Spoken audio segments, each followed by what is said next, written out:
Hey, I'm Emily, I said, somewhat awkwardly extending my hand at a small get-together where I first laid eyes on Alex. He was a mutual friend's acquaintance, and there was something immediately approachable about him. Alex, he responded, his handshake firm and friendly. So, you're the financial analyst Sarah keeps talking about? I laughed, a bit embarrassed. Yep, that's me. And you're the guy who owns a restaurant and loves hiking? He smiled, and his eyes lit up. Absolutely. Nothing tops a good hike. You a fan? Totally, I replied. Our conversation flowed effortlessly from there, delving into our shared passions for outdoor adventures and favorite hiking spots. What started as casual meetings soon blossomed into something more. Dates followed, each one feeling more natural than the last. We discovered a comfortable rhythm together, finding joy in our shared interests.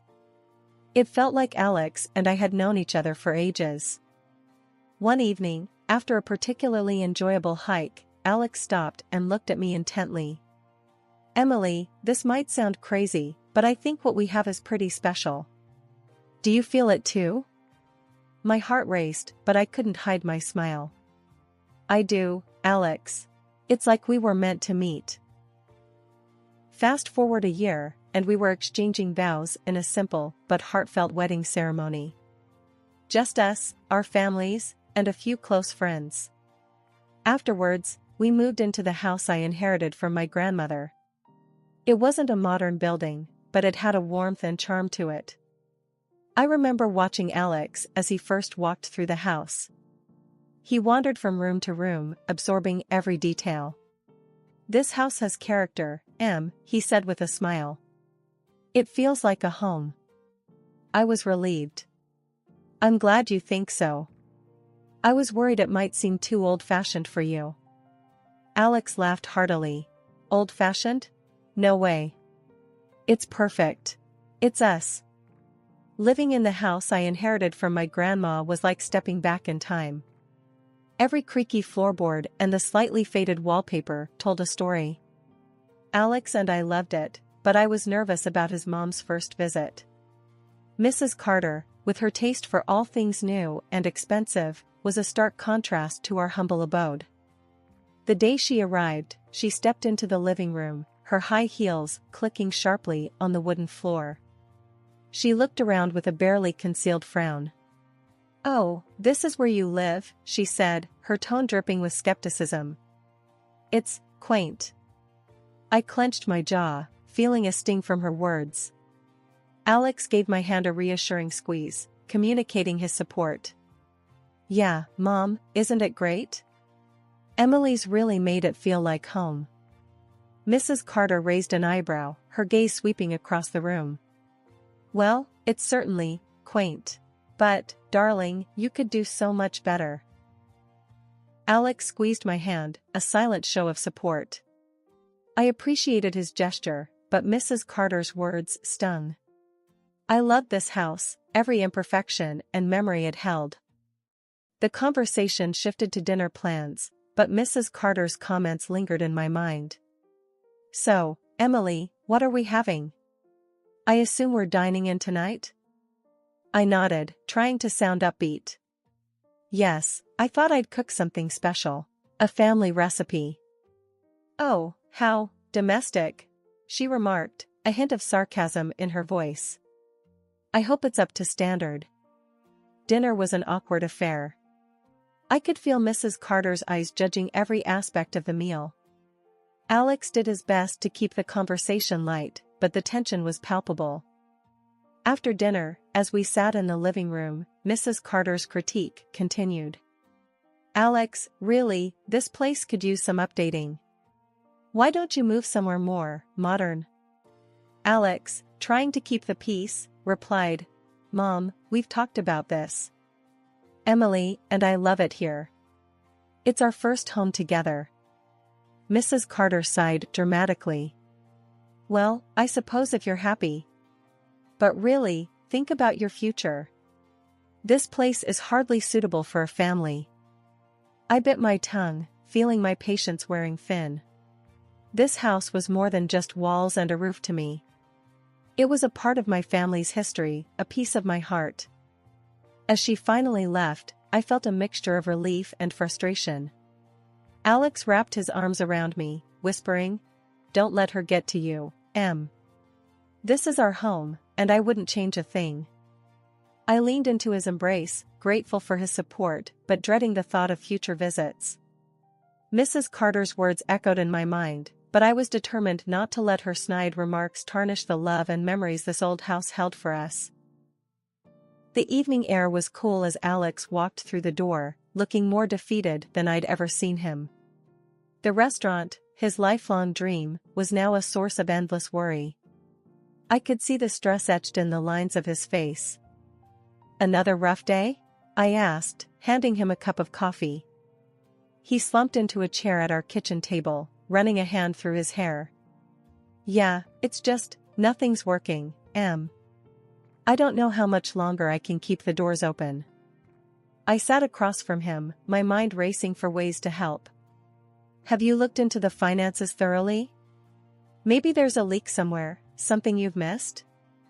Alex let out a humorless laugh. "Finances were never my strong suit. I'm a chef, not an accountant." A thought struck me. "Well, I could give it a try. I'm no expert in restaurant finances, but I know my way around numbers." He looked up, his eyes meeting mine. "You'd do that? For me? For the restaurant?" "Of course," I replied, feeling a mix of nervousness and determination. "Let's see what we can find." The following morning, I dived into the restaurant's accounts. Receipts, invoices, and spreadsheets were spread across our dining table. It was worse than I'd feared. Expenses were sky-high, and the income wasn't tracked properly. Later that evening, I presented my findings to Alex. "Okay, here's the deal. Your food costs are through the roof. You're spending a fortune on imported ingredients that you can easily substitute with local ones." Alex leaned in, scrutinizing the papers. "But won't that change the taste?" I shook my head. "Not necessarily. It's about being smart with choices. Plus, your menu prices, they're too low. You're undervaluing your dishes." He rubbed his chin thoughtfully. "I always wanted to make it affordable. But I see your point. And there's more," I continued, pointing to another column. "These miscellaneous expenses, fancy napkins, expensive cleaning services. You can cut back without compromising quality." The weeks that followed were a blur of activity. Alex revamped the menu, striking a balance between cost and quality. I negotiated with suppliers, trimming down the unnecessary expenses. We even hosted a few special events to attract more customers. One evening, Alex came home with a rare spark in his eyes. He wrapped me in a hug, his voice muffled. "I can't believe it. We're actually making a profit. It's working, Em. It's really working." We stood there in the kitchen, holding each other, the weight of the past weeks lifting slightly. The restaurant was turning a corner, thanks to our combined efforts. But as I would soon learn, success comes with its own set of challenges, ones that neither of us had anticipated. Alex's restaurant was now buzzing with success, and with that success came a change in him that I hadn't anticipated. It started small. A new watch here, a designer shirt there. But it quickly escalated. One evening, he came home with a brand new, high-end smartphone. "Check this out, Em," he said, his face lit up with excitement. "Latest model. Isn't it cool?" I glanced at the phone and then at him. "It's nice, Alex, but do you really need it? I thought we agreed to be careful with spending." He shrugged, his attention still on the phone. I know. But the restaurant's doing great. We can afford a few luxuries." It wasn't just the purchases that bothered me, it was his attitude. The careful, considerate man I married seemed to be getting lost in a wave of extravagance. "Alex, We need to think about reinvesting in the restaurant, remember? And our own savings, I reminded him, hoping to spark some of his earlier practicality. He waved off my concern. Relax. The restaurant's making more than enough. We deserve to enjoy the money. But it didn't stop there. Bills for extravagant dinners and nights out started to pile up. Each time I brought it up, Alex dismissed it. We're fine, Em. Stop worrying so much. One day, I noticed our joint account was running lower than it should. Alex, we're supposed to be saving for the future. You're spending way too much. He looked at me, his expression one of annoyance. Why are you always on my case? Let me enjoy my success. But it's our future, Alex. We can't just blow through the money like this. He scoffed. My restaurant, my money. I'll spend it how I want. I was taken aback. This wasn't the Alex I knew, the one who valued our partnership. I tried a different approach. What about contributing to the household expenses? We agreed to split them. He rolled his eyes. That's your house, Em. Why should I pay for something that's already yours? As the days passed, the tension between us grew. His spending continued, and each time I brought it up, it led to an argument. The man I had worked so hard with to save his dream was now recklessly throwing away our future for short-lived pleasures. Just when I thought things couldn't get more complicated, Mrs. Carter, Alex's mother, decided she wanted to be closer to us. The day she called, I was already feeling overwhelmed with the way things were going at home. Emily, dear, I've been thinking. Mrs. Carter's voice echoed through the phone in her usual, lofty tone. It's time I moved closer to you and Alex. This town is just too dull for me. I hesitated, gripping the phone a little tighter. That's a big decision, Mrs. Carter. Are you sure? Oh, absolutely. But don't worry, I won't impose on you in that quaint little house of yours. I'll need you to find me a nice apartment nearby, she said, as if it was the most natural request in the world. I was taken aback. An apartment? Mrs. Carter, I'm not sure if... She cut me off. Now, Emily, I won't take no for an answer. A small, stylish place will do. I'm sure you can handle the rent for a while. I couldn't believe what I was hearing. I'll need to discuss this with Alex, I managed to say before ending the call. When I told Alex about his mother's request, he just shrugged. I don't know, Em. I'm a bit tight on cash right now with the restaurant and all.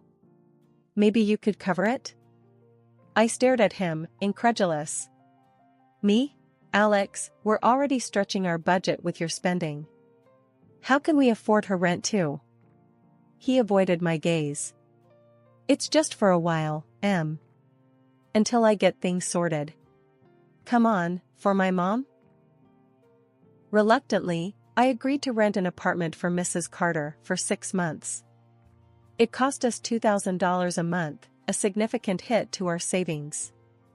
The day she moved into her new place, Mrs. Carter made sure to let me know her standards.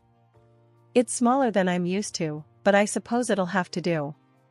You've done an adequate job, Emily. I forced a smile, trying to keep the peace. I'm glad you like it, Mrs. Carter. But things only got worse. Mrs. Carter started coming over every day. Each visit was a reminder of how different our worlds were. She'd walk around our house, her nose turned up at everything. This old thing is still here? I thought you'd have gotten rid of it by now, she commented one day, eyeing an antique vase my grandmother had left me. I clenched my fists, feeling my patience wear thin. It's a family heirloom, Mrs. Carter. It means a lot to me. She just sniffed. Sentimentality. I never saw the point. Each of her visits left me feeling more drained and frustrated. I tried to talk to Alex about it, but he'd just brush it off. She's just set in her ways, Em. Let's not make a big deal out of it. But it was a big deal to me. Mrs. Carter's presence was like a constant, dark cloud over our home, and I was starting to feel like there was no escaping it. The weight of her expectations and criticisms was becoming too much to bear, and I felt trapped in a situation with no easy way out. Mrs. Carter's daily visits became a routine I dreaded. Each day, she brought a fresh wave of criticism and backhanded comments. I tried to keep my cool, but it was wearing me down. One particularly exhausting evening, as I was preparing dinner, she walked into the kitchen. "Oh, cooking again, Emily? You do know there are restaurants for that sort of thing," she said with a smirk. I forced a smile, chopping vegetables a bit more aggressively than necessary. "I enjoy cooking, Mrs. Carter. It's relaxing for me," she scoffed, leaning against the counter. "Relaxing? A woman of your caliber should be relaxing in a spa, not slaving away in a kitchen. But then again, you always were a bit plain." The conversation shifted when she casually mentioned something that caught me off guard. "You know, I stopped by the restaurant the other day. Alex has hired some new waitresses. Young, pretty things. Very attentive."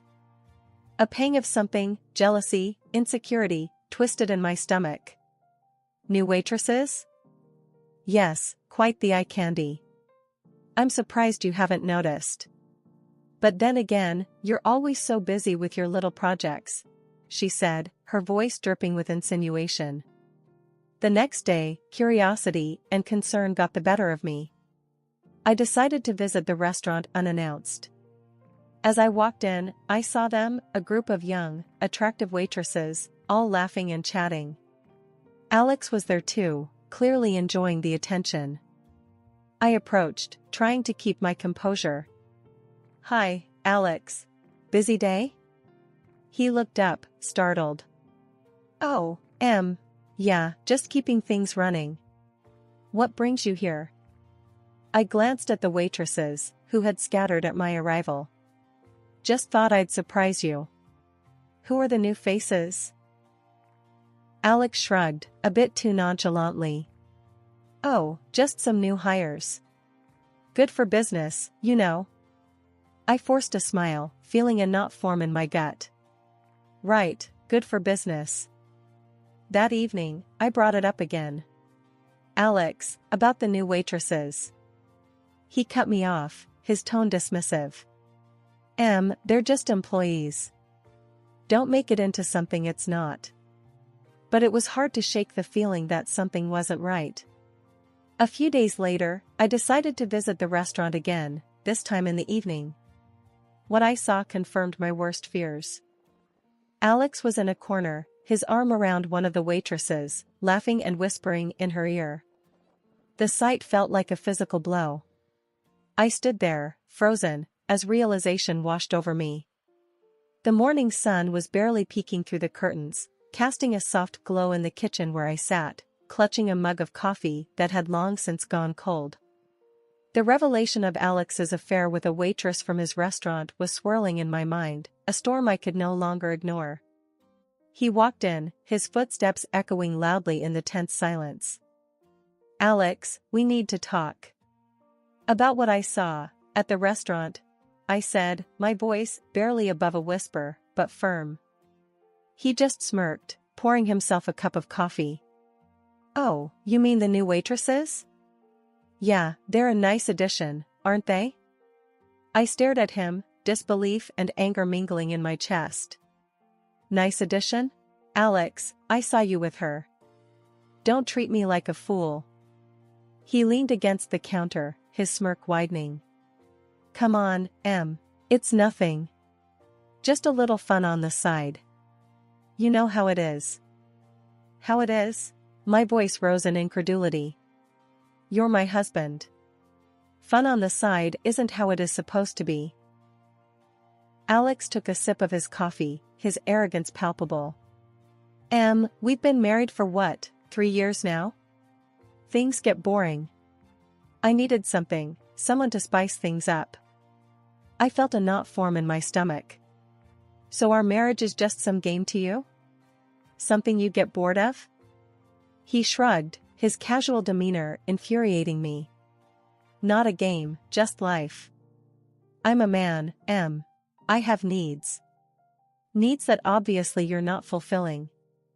I clenched my fists, fighting back tears. I've been here for you, supported you through everything.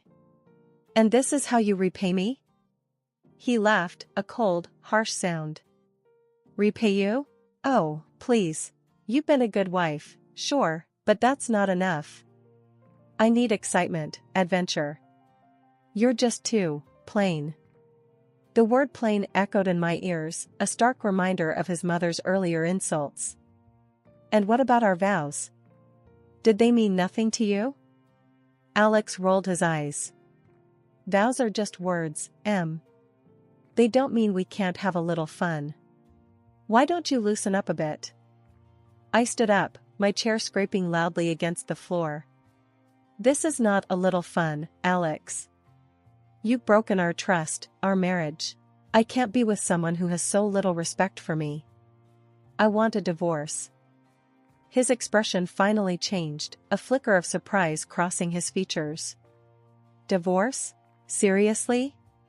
You're that upset over a harmless fling? It's not harmless, Alex. It's betrayal, I said, my voice breaking. He shrugged, his nonchalance returning. Fine. Have it your way. I've been feeling tied down anyway. As I started the divorce proceedings, the reality of our crumbling marriage hit hard. When Mrs. Carter, Alex's mother, got wind of it, her reaction was just as callous as her son's. I always knew it would come to this, she sneered during a phone call. You were never right for my Alex. Too dull, too domestic. I gritted my teeth, trying to keep my composure. Well, Mrs. Carter, Alex is no longer my problem. He's all yours now. She laughed, a sound filled with malice. Oh, I'm delighted. He needs someone who can keep up with him, not a boring little nobody like you. 6 months after the divorce, I found myself in a place of newfound peace. The house, once filled with tension, now felt serene, a sanctuary from the past chaos. That tranquility was shattered one evening by an unexpected knock on the door.